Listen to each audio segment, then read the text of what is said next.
하나님 말씀은 욥기 21장입니다. 17절로 34절 마지막 절까지 함께 읽겠습니다.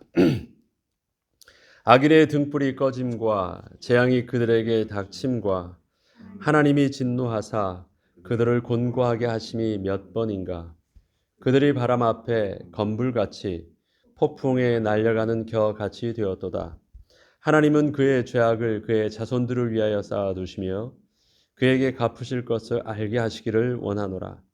자기의 멸망을 자기의 눈으로 보게 하며 전능자의 진노를 마시게 할 것이니라. 그의 달수가 다하면 자기 집에 대하여 무슨 관계가 있겠느냐. 그러나 하나님께서는 높은 자들을 심판하시나니 누가 능히 하나님께 지식을 가르치겠느냐. 어떤 사람은 죽도록 기운이 충실하여 안전하며 평안하고 그의 그릇에는 젖이 가득하며 그의 골수는 윤택하고 어떤 사람은 마음의 고통을 품고 죽음으로 행복을 맛보지 못하는도다. 이 둘이 매 한 가지로 흙 속에 눕고 그들 위에 구더기가 덮이는구나. 내가 너희의 생각을 알고 너희가 나를 해하려는 속셈도 아노라. 너희의 말이 귀인의 집이 어디 있으며 악인이 살던 장막이 어디 있느냐 하는구나. 너희가 길 가는 사람들에게 묻지 아니하였느냐. 그들의 증거를 알지 못하느냐. 악인은 재난의 날을 위하여 남겨둔 바 되었고 진노의 날을 향하여 끌려가느니라. 누가 능히 그의 면전에서 그의 길을 알려주며 누가 그의 소행을 보응하랴. 그를 무덤으로 메어가고 사람이 그 무덤을 지키리라. 그는 골짜기의 흙덩이를 달게 여기리니 많은 사람들이 그보다 앞서갔으며 모든 사람이 그의 뒤에 줄지었느니라. 그런데도 너희는 나를 헛되이 위로하려느냐. 너희 대답은 거짓일 뿐이니라. 아멘. 바울은 자기가 전하는 이 전도의 미련한 것이라고 말을 했습니다. 그건 미련한 방법이라는 것입니다. 하나님의 능력과 하나님의 전능하심 속에서 꼭 그렇게 부족한 연약한 인간을 통하여 많은 사람들에게 그렇게 말씀을 전했을 때 그렇게 큰 효과도 없는데 많은 사람들이 거부하는 그 전도의 방법을 그렇게 한다라는 것은요, 굉장히 미련한 것이라는 것입니다. 또 그 미련한 이유는 무엇이냐면 교리적인 진리는 분명히 있죠. 하나님 앞에 악인은 반드시 멸망하고 그 다음에 하나님 앞에서 선인은 숭해야 되는 것은 교리입니다. 우리가 가르칠 때 분명히 그렇게 하나님의 공의와 의로우심을 가르칩니다. 그런데 실질적으로 일어나는 삶의 모습은 그렇지가 않아요. 우리가 전하는 복음이 그렇게 딱딱 떨어지게 선과 악이 분명히 권선징악에 대한 선과 악이 분명히 결정이 이렇게 딱 떨어진다면 불신자들도 분명하게 두려움으로 우리의 말을 귀담아 들을 것입니다. 맞아, 저렇게 되더라. 그러니까 나도 나쁜 짓 하지 말아야지. 그럴 것 같은데 저들이 볼 때는요, 우리의 말이, 우리의 전도의 메시지가 너무 미련하고 맞지 않는 말처럼 부르거든요. 왜? 니들처럼 말을 하지만 그렇게 되지 않아. 봐라, 너희들처럼 예수 믿지 않아도 하나님 찾지 않아도 잘 살고 있지 않느냐. 하나님이 어디 있어? 말을 하거든요. 너희들이 잘 사니 내가 잘 사니. 봐라, 너는 예수 믿는다고 그렇게 사는데 나는 하나님이 어딨냐 하는데 내가 훨씬 더 잘 살고 내가 더 여유가 있어. 그러니까 나한테 예수 믿으면 복 받는다는 말 하지 마. 나쁜 일 하면 벌 받는다고 말하지 마. 세상의 방법은 다 그래. 왜요? 사람들이 귀담아 듣지 않는 이유가 있습니다. 정말 그렇거든요. 다 지금 친구들이 말했던 오늘 본문은 욥이 말하고 있는 나도 알아. 하나님의 공의와 의로우심 속에서 하나님께서 악을 싫어하시는 건 나도 잘 알아. 그런데 너희들이 그렇게 말을 하지만 현실을 봐봐, 그렇지 않잖아. 그런데 너희 왜 자꾸 거짓말해? 현실은 아닌데 그렇게 된다고 하면서 왜 나한테 자꾸 그게 진리라고 말하면서 너 안 하면 큰일 난다고만 말을 해. 그렇지 않은 세상을 보는데 왜 그래? 오늘 지금 욥이 그렇게 말을 하고 있는 것입니다. 나도 알고 나도 그렇게 가르쳤는데 그건 교리일 뿐이야. 신앙과 삶이 엇박자잖아. 밸런스가 안 맞잖아. 모순이잖아. 지금 오늘 말하고 있습니다. 그런데 다윗이 전도에 미련한 것이라고 말했던 것은요, 다윗도 모르는 바가 아니에요. 그러나 우리에게 믿음의 역설이 있습니다. 그것은 십자가의 역설입니다. 그리스도와 함께 십자가에 죽는데 안 죽는 비밀이고요. 고난을 당하면 재앙을 받으며 환난 속에서 세상은 그것이 끝이고 망하는데 어떻게 환난 속에서 소망이라는 것이 나타납니까? 그건 신앙인의 역설이기 때문에 그래요. 그것은 세상이 알 수 없는 육신의 지식으로는 도저히 이해할 수 없는 영적인 비밀이 그곳에 담겨져 있기 때문에 그렇습니다. 세상에 볼 수 없는 우리는 그 믿음의 역설에 대해서 우리는 욥기를 통해서 두 가지를 바라봅니다. 그 하나가 우리에게 알게 하셨던 영적인 첫 번째 비밀이 있죠. 우리 아이는 원죄의 비밀이요. 세상에서는 선해 보이지만 그렇게 의로워 보이지만 그도 하나님 앞에서 죄인인 경우는 그가 하나님을 떠난 본질상 진노의 자녀이기 때문에 그렇습니다. 그건 원죄의 비밀이에요. 그것을 통해서 또 욥과 또 친구들의 모습을 볼 수 있었고 우리의 성실하게 살지만 여전히 하나님 앞에서 은혜가 필요한 우리의 모습을 볼 수 있었던 것이 첫 번째 우리의 믿음의 세상이 알 수 없는 영적인 비밀입니다. 또 하나 세상이 알 수 없는 또 하나의 비밀이 있습니다. 그것은 우리에게 있는 이 믿음은요. 하나님께서 왜 우리에게 전도에 미련한 방법을 통해서 하기를 하셨느냐라는 것입니다. 사람들을 볼 때는 세상에서는 그 안에 알 수 없는 비밀이 있기 때문에 그래요. 사람들은 어떻습니까? 그대로 안 하니까 만약에 악인은 망하고 선인은 흥한다면 다 착한 일 해서 또 성공이나 축복을 선택하겠죠. 그런데 그렇게 안 되잖아요. 그래서 하나님은 없다고 말을 하잖아요. 그게 진리가 아니라고 말을 하잖아요. 그런데 우리는 왜 그것을 선택합니까? 그 속에서는 하나님이 하나님의 백성에게만 감춰 놓으신 비밀이 있기 때문에 그래요. 그게 뭘까요? 환난은 인내를, 인내는 연단을, 연단을 통해서 하나님은 소망을 주신대요.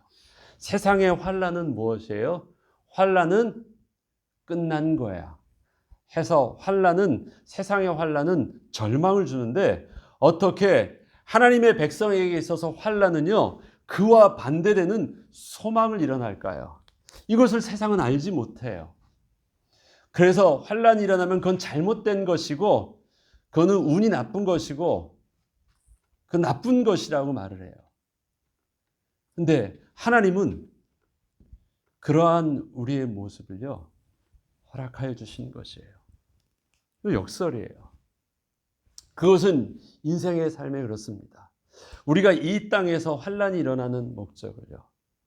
하나님이 우리를 구원하여 주셨어요. 늘 계속해서 말씀드리지만 우리는 예수 그리스도를 구주로 영접할 때 사망에서 생명으로 옮겼습니다. 옮겨질 것이 아니라 옮겨졌습니다.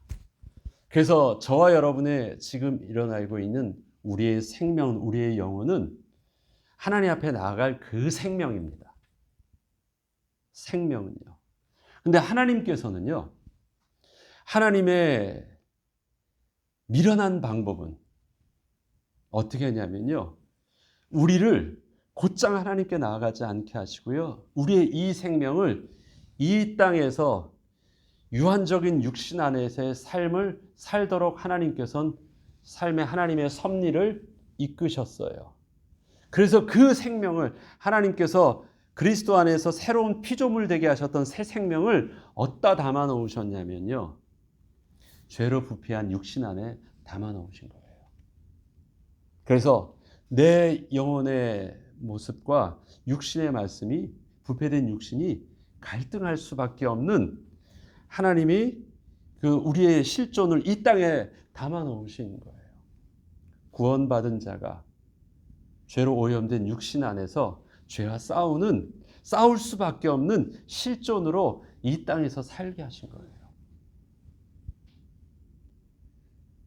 그런데 하나님은요, 일부러 그러셨어요. 이 땅에서 삶을 살게 하셨어요. 그런데 그 삶에 뭐가 있대요? 삶은 자체가 고난이잖아요. 사는 것 자체가 수고고 힘든 것이에요. 예. 삶 속에서 사건을 당하면 고난이 아니라 살다 보면요, 모든 사람이 동일하게 말하는 것이 있습니다. 삶 자체가 고난이에요. 힘들어요.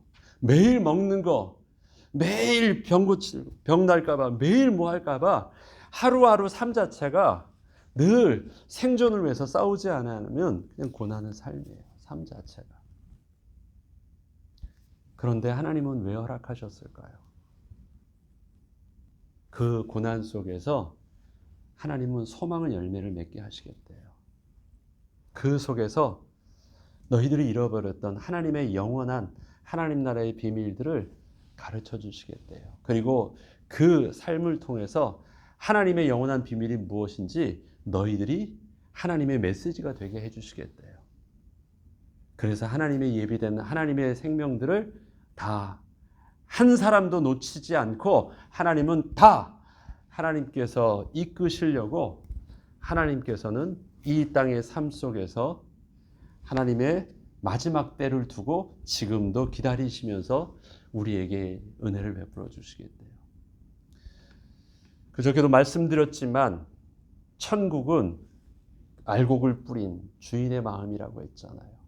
그곳에 가라지가 있는데 그 가라지가 하나님이 주시는 양분을 먹고 산대요. 아까워 죽겠는데 저 못된 것이 오히려 그걸 먹고 그것 때문에 알곡을 주어야 될 것을 가라지도 먹는데요. 그래서 자란대요. 보니까 가라지가 더 잘 자라는 것 같대요. 모르시는 것 아니고요. 그것 때문에 괴로워하는 알곡의 모습을 모르는 것도, 하나님의 사람들이 괴로워하는 것들을 모르는 것도 아니에요. 가만 두었기 때문에 오히려 그 알곡보다는 가라지가 더 쑥쑥 자라는 것처럼도 보인대요. 그러나 하나님은 세상에 볼 때는요, 너무 모순 같고 그러면 안 될 것 같아서 하나님이 하시는 방법이 미련한 방법 같고 우리가 그렇게 노력하고 막 싸우지 않아도 하나님이 한 번 하시면 다 잘 될 것 같은데 그렇게 하지 아니하시고 하나님이 침묵하시고 계속 그렇게 기다리시면서 삶들을 이끄시는 그 과정들이 미련한 방법처럼 보이지만, 내가 볼 때도 하나님의 능력을 보아더라도 그거는 미련한 방법처럼 보이지만 하나님은 그렇게 하셨대요. 왜요? 그 가운데 십자가의 역설이 있고 복음의 역설이 있고 그 가운데 환난 속에서 세상은 얻을 수 없는 참다운 소망의 열매를 맺는 하나님의 역설이 그곳에 담겨 있기 때문이래요. 오늘 욥이 그 고백을 합니다. 너희들이 그렇게 말했지? 나도 알고 있어. 나도 그렇게 가르쳤어. 그것이 맞아. 그것은 뭐예요? 교리예요. 교리가 나쁘다는 말이 아닙니다. 우리는 가르칠 때 그렇게 가르쳐요.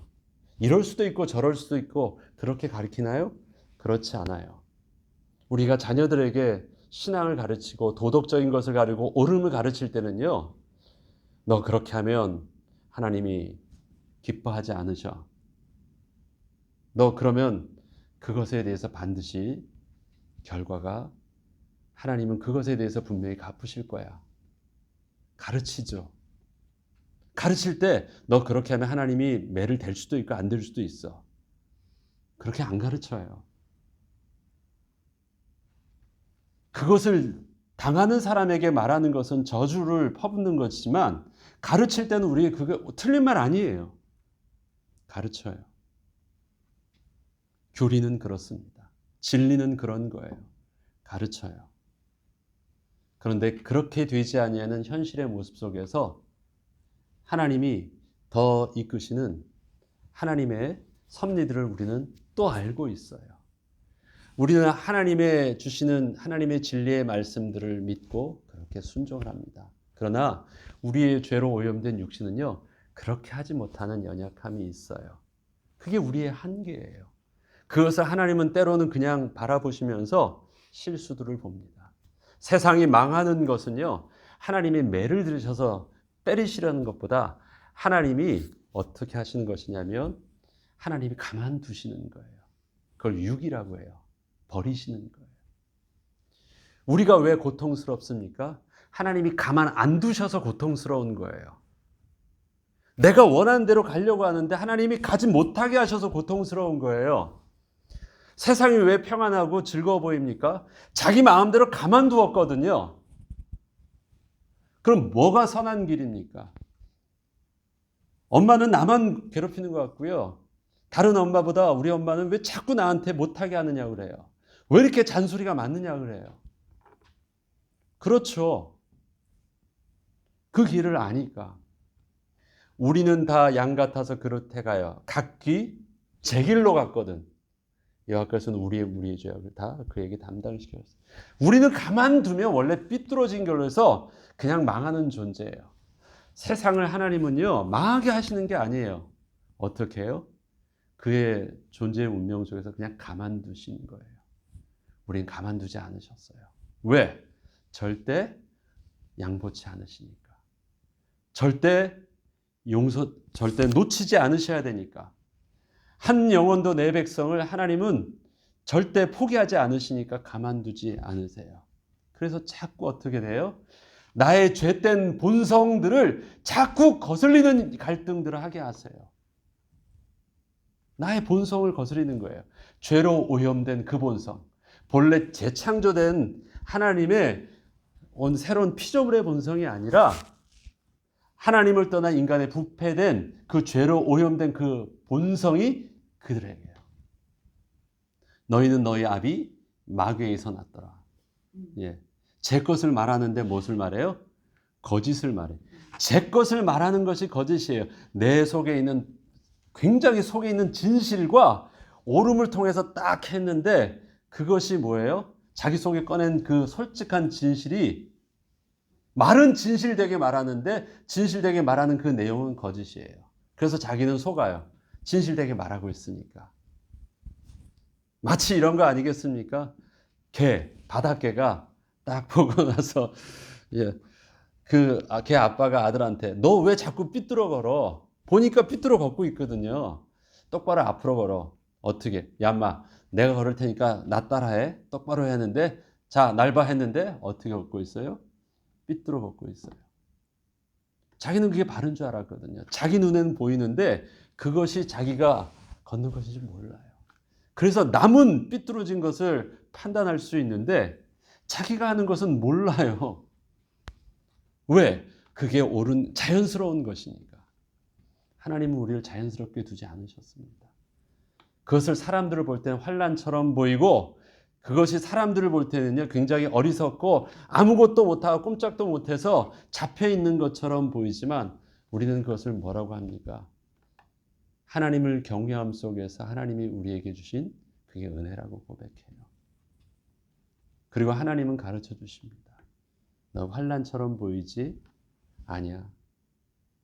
결국 그것은 너희에게 있어서 감당할 수 있도록 하나님이 함께하여 주셔서 견디게 해주실 것이고 그 인내에 통해서 너희들이 죄로 부패된 육신들이 이 땅에서 성화되기까지 하나님께서는 그렇게 너희들을 이끄실 것이고 마침내 영원한 하나님 나라를 본향을 사모하고 그것을 너희 믿음의 눈으로 볼 수 있도록 소망케 해주실 것이야. 그러니까 걱정하지 마. 역설입니다. 친구들은 그 믿음의 눈이 열려 있지가 않아요. 그냥 겉으로 보이는 영적인 것은 보지 못합니다. 궁극적으로는 깨닫게 되겠지만 그것을 잘 모르기 때문에 자기는 믿음이라고 말하는 것.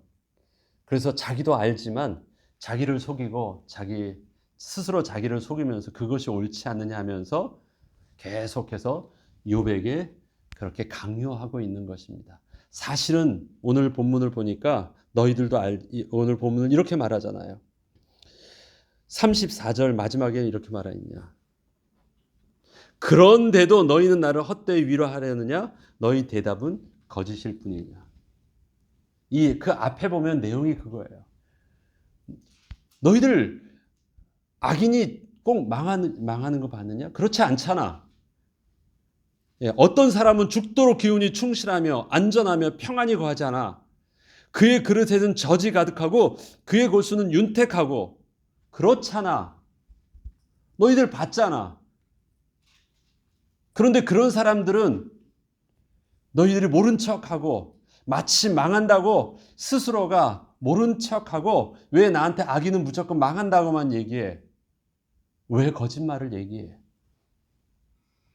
너희들 지금 이해 못하고 있잖아. 하나님의 영적인 진리를 이해하지 못하고 있잖아. 그래서 할 말이 없으면서도 왜 너는 그것은 모순된 그것은 이해할 수 없는 것은 안 보려고 하고 그냥 내가 알고 있는 그것 속에서 이게 믿음이라고만 자꾸 강요해. 따지고 보면 세상이 우리의 믿음에 대해서 우습게 여기는 이유가 거기 있잖아. 그 비밀을 말해주지는 못하고 아니야 그렇잖아 라고 무조건 고집스럽게 말만 하려고 해. 아니 우리가 십자가의 역사를 알지 못하며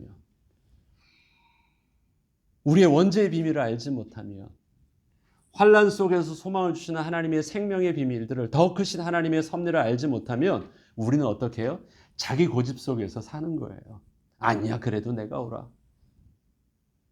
그 기준은 어떤 기준입니까? 그냥 도덕적인 기준이에요. 그래도 난 착하게 살래. 내가 오라. 그렇지만 속에 있는 갈등들은요. 너 왜 거짓말? 스스로 자꾸 신앙인을 이렇게 해요. 엘리바스나 소발이나 이 친구들은 다 어떻습니까? 맞아요. 그러니까 그렇게 말하면 할 말이 없어요. 그러니까 어떻게 말합니까? 이제부터는 진리로 말하지 아니하고요. 자존심 싸움이 돼서 이기려고 해요. 그러다 보니까 말들이 어떻게 가요? 점점 더 센 말이 나가요. 막 너 저주받을 거야. 큰일 날 거야. 하나님 가만 안 두실 거야. 막 이거는요. 그 다음에는 이 메시지가 뭘로 가느냐? 처음엔 권면으로 진리의 내용을 전달하려고 했는데 그건 아니고요. 자존심 싸움에서 내가 이겨야 되는 거예요.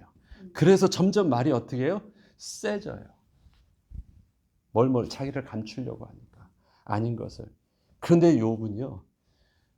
하나님 앞에서 정직하게 자기 모습을 드러놓고 나 모르고 힘들고 이해 못해. 그걸 하나님 앞에서 친구들한테 얘기를 하니까 말할 수 있는 거예요. 정확하게 영적인 메시지는 이것이다라고 말해주지 못하더라도 정직하게 나는 지금 힘들다라는 것을 표현할 수 있는 것이고요. 하나님의 섭리를 우리는 다 모른다라는 그 무지를 고백할 수 있는 거예요. 우리를 인정해야지. 아프다는 걸 인정하고 모른다는 걸 인정해야지. 그 다음에 뭐가 있어요?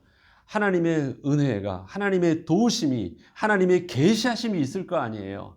근데 나는 괜찮아, 나는 다 알아, 나는 문제없어 하는 그곳에 들려주는 것, 그건 뭐예요? 역시 나는 똑똑해서 하나님께 영광 돌릴 게 없죠. 나의 완전한 백지, 나의 전적인 부패, 무능을 인정할 때 복음이 내 속에서 하나님의 영광으로 드러날 수 있는 것이에요. 그것이 나의 연약함이 하나님의 강함이 되는 것이고 나의 질그릇이 그 안에 담겨져 있는 보화를 드러낼 수 있는 비밀이잖아요. 그런데 자꾸 우리 신앙이 나는 괜찮다고 하고 나는 다 알고 있다고 깨달았다고 하는 그런 많은 사람들에게 있어서 어떻게 그것이 전도에 미련한 것이라 생각하는 이 복음을 십자가의 역사를 증거할 수 있는 비밀이 되겠습니까? 모르더라도 아파하고 어제 말씀드렸듯이 우리 인정하면 돼요. 모르는 거 맞잖아요. 이해 못하는 건 맞잖아요. 내 삶에 일어나는 거 아픈 건 맞잖아요. 그거 모르는 것이에요. 나 부패한 건 맞아요. 내게 아픈 건 맞아요. 그러나 하나는 진리가 있어요. 하나님의 선하심과 하나님의 주권은 나를 택하신 것이 맞고요. 나를 위해서 예수 그리스도가 십자가에 죽으심으로 내가 생명 얻은 것 맞고요. 세상의 생명과 나의 생명은 분명히 달라요. 맞아요. 그렇지만 이 땅의 삶이 수고롭고 아픈 것은 여전히 내가 하나님의 도우심을 구해야 될 것은 나의 부패한 육신을 이 땅에서 허락하신 주님의 삶을 사는 동안은 죄와 싸우되 피 흘리기까지 싸워야만 하는 영적인 도장이라는 것들도 우리는 인정해야 돼요. 그리고 하나님이 그리스도의 장성한 분량에 이르기까지 영원한 하나님 나라의 참 소망을 소망답게 온전히 고백할 때까지 하나님은 우리에게 은혜의 여정을, 때로는 장미꽃의 축복을, 그러나 때로는 그 장미의 가시의 아픔 속에서도 하나님은 우리를 인도하여 내신대요. 오늘의 본문을 통해서 욥의 말을 우리가 좀 귀담아 들을 필요가 없잖아요. 너 이해 못하지. 거짓말하지 마. 그리고 그것 가지고 네가 옳다고 해서 이제는 진리가 아니라 자존심으로, 너의 자존심으로 네가 옳다는 것을 드러내려고 해서 너에게 주어진 신앙과 하나님이 주신 영적인 교리, 진리의 말씀들을 칼로 사용하지 마. 칼로 사용하지 마. 우리는 알아요. 개개인이 내가 이게 자존심인지. 끝까지 다음에 이제 엘리바스의 말이 나오는데요. 이 말을 딱 들으니까 어때요? 기분이 나쁘거든요. 그런데 이거 가지고 그래 나도 몰라라고 말할 수 있어요? 그러니까 이제 점점 더 세져 이제 막 얘기하는 게. 우리는 그걸 보니까 참 이제부터는 내용이 너무 잘 맞아요. 그렇지만 그 말에 뭐가 있는 걸 알아요? 칼과 가시가 있고 생명에 대한 관심이 없다는 것을 알아요. 자, 생명을 살려야지만 결국 몸이 살아요. 병균을 죽이면 몸이 사는 것이 아니라 생명이 살아야지 결국은 몸이 회복되어져요. 그러면 생명을 죽이지 않는 것을 염두에 두고 병균을 어떻게 요리할까를, 어떻게 죽일까를 해야지 뭔가 이 사람의 몸이 나을 수 있는 방법이 생겨요. 그런데 생명에는 관심 없고 이 못된 병균 다 죽여야 돼가지고 생명에는 관심 없고 병균만 하면 효과적으로 죽일 수 있겠죠. 확실하게 죽여요. 심지어 클로락스를 가지고도 먹으면 죽여요. 다. 얼마나 미련한 방법입니까? 그런데 어떻게 해요? 생명을 죽일 수 없는 그것을 염두에 두고 이 병균을 죽이려고 하니까 어려운 거예요. 죽일 수 있지만, 확실하게 효과를 죽일 수 있지만 그게 생명에 영향을 준다면 안 해야 되는 거고 작게 해야 되는 거고 그 방법대로 하지 않고 기다려야 되는 거예요. 저와 여러분의 관심이 그겁니다. 생명, 나의 생명, 그 다음에 다른 사람의 생명을 살리는 것, 하나님이 주신 그 생명을 지키는 것, 그것을 놓치지 않고 움직이는 지혜, 내게 있어서도 하나님이 주신 것, 내가 가장 관심 있게 가져야 되는 것, 육신보다도 영원한 하나님 나라의 소망 가운데 서야 될 내게 주신 새 생명의 비밀. 우리의 관심이 정확하게 하나님이 주신 선물, 새 생명에 관심을 두면 죄와 싸울 수도 있고 악과 싸울 수도 있고 다 싸우지만 그것이 집중해야 될 것도 기다려야 될 것도 할 수 있지만 덜 해야 될 부분들도 우리는 밸런스를 잡을 수 있을 것입니다. 오늘의 말씀을 통하여 하나님이 주시는 은혜 가운데 우리가 온전히 설 수 있도록, 그리고 세상이 알 수 없는 십자가의 역설과 환난의 역설과 신앙의 역설, 전도의 미련한 방법처럼 거는 그 미련함 속에서 하나님의 지혜를 따라 오늘도 온전한 그리스도인으로 더욱더 성장하는 은혜가 오늘의 하나님이 주시는 삶의 형편 속에서 온전히 인도받게 하시고, 그 다음에 우리는 그 은혜로 인도하시는 우리의 자녀들과 우리의 형제들과 우리의 성도님들 속에서 잘 인도받도록 우리가 함께 또 기도하고 응답받는 저와 여러분 되길 주의 이름으로 축원합니다. 주기도문으로 마치겠습니다.